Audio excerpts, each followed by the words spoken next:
So far, you may have noticed that sometimes when evaluating the limit of a function at a, the result is the same as simply finding the y value at a.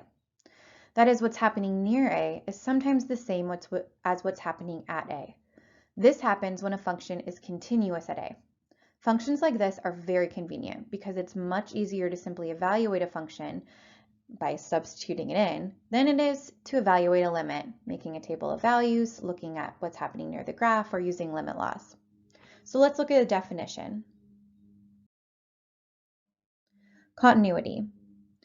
A function f is continuous at a if the limit as x approaches a of f of x is f of a. So again, this is saying as what's happening near a is the same as what happens at a. A function is discontinuous at a if the limit as x approaches a of f of x does not equal f of a. So let's look at some examples of this. And also visually, if you think about this, what's happening is a function is continuous if you can actually sketch the graph and you don't have to lift your pencil. So if I looked here at f of x, I could see that this is continuous. I can sketch this entire graph without lifting my pencil. So here we would say this is continuous.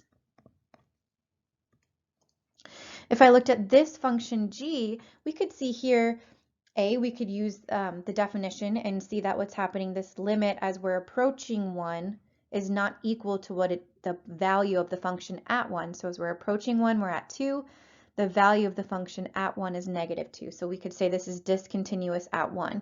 You can also just see visually, if you have that graph, if I go to graph this, I'd have to lift my pencil up here and then go back. So whenever you're having to lift that pencil up, it is discontinuous there. So this is discontinuous at x equals 1.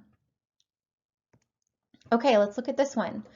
So here we have a graph that is going towards an asymptote. So this x equals 1 is a vertical asymptote. So we can see if I'm approaching 1 from the left and right, we're going towards positive infinity. That's not an actual value. There is no f of 1. So f of 1 does not exist here. Again, if I were to graph it, I'd have to lift my pencil up when I get to x equals 1. So this is discontinuous at x equals 1.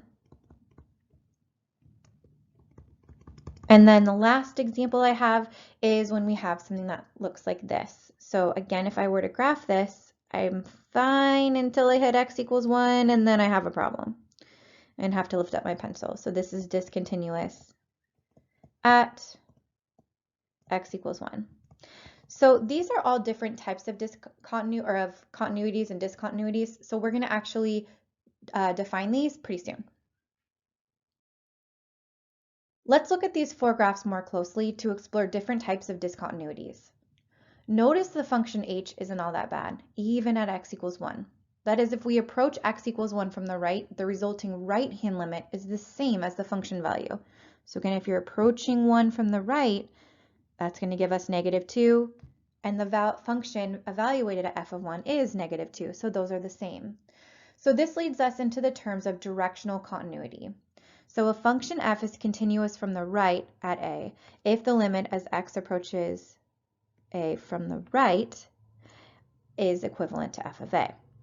Conversely, it's continuous from the left as you're approaching the limit from the left-hand side, should be a minus sign there, is equivalent also to f of a. So let's look at this and define some other types of continuities. So looking at this first function f of x, again, we've said this is continuous, always. If I look at h of x, we would say, this is where this directional continuity comes into play. So we'd say this is continuous from, it is right continuous at 1. Okay, so, and that's because the limit as x approaches 1 from the right-hand side of the function equals what the function's value is there. So this is still, the function is discontinuous at x equals 1. So it's still, we say it's discontinuous, but we can then specifically say it's continuous from the right at x equals 1. Does that make sense, hopefully? So again, this function is still discontinuous at x equals 1, like we said on the other slide, okay? This type of discontinuity, this is called, so again, this is still discontinuous at x equals 1. This type of discontinuity is called a jump discontinuity. Think about why. If you look at it, you go from here and then we're jumping down to get to that one there. If we look at g of x, this is called, so remember we said this is discontinuous. I can't spell. At x equals 1. This is not continuous from the left or from the right because neither from the left or the right do we equal what the function's value actually is, like we did in h. So this is discontinuous at x equals 1, and this is called a removable discontinuity. Okay? So this is just a point that was basically removed is how I kind of think about that and remember that. For j of x, again, we said this is discontinuous at x equals 1. And this is called an infinite discontinuity because it's going towards infinity. We have a vertical asymptote there. Continuity. There we go. All right. So let's look at more. So given the graph shown, determine the values of x for which the function is discontinuous. Additionally, state the type and whether it is left continuous or it is right continuous.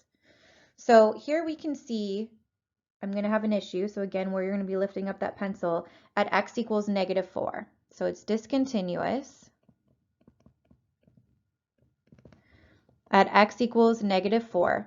The type of discontinuity there, it's a jump because you jump from here to there.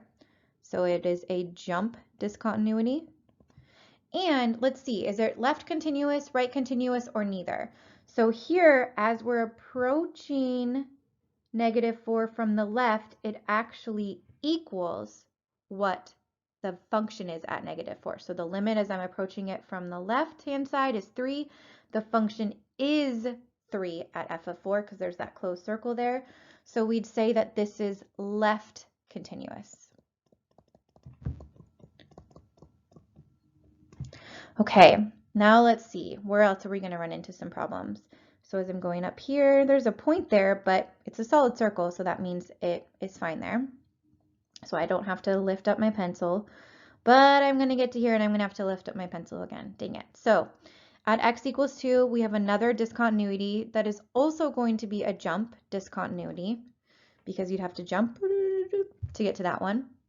And again, we'd say, because as I'm approaching this value from the left, so as I'm approaching 2 from the left, the limit is -1, and f of 2, so the function at 2 is -1, so this is also left continuous. All right, and then looking at the next time I'd have to lift up my pencil would be right here at f of 4, so x equals 4. This is called a removable discontinuity. So let's see, so as I'm approaching it from the left, the limit's approaching 2. From the right, it's approaching 2, but f of 2 is undefined. So this is neither left nor right continuous. Okay, let's look at another example. So let's draw this graph. So it looks like I'm good. I don't have to lift up my pencil until, right there at x equals 2, or -2. So at x equals -2, I have discontinuity. And that is a removable. Again, the limit as we're approaching it from the left is 3, as I'm approaching it from the right is 3, but the function is 5. So the limit as I approach it from the left and the right do not equal what the function is at -2, so this is neither left or right. Okay, now let's keep on drawing this graph. I'm going to come into an issue where I have to lift up my pencil again right here at x equals 1. This is going to be a jump because jump to get back into this spot here. So this is a jump discontinuity. And this is also neither because as I approach it from the left, the function's approaching -3. From the right, the function's approaching 4. But f of 1 is 2. Neither of those are equal. So this is neither. And then going down to 4 is when I'm going to run into my issues because we've got a vertical asymptote there. So at x equals 4, there's a problem where this is going to be an infinite discontinuity. And again, this is neither because f of 4 is not even defined.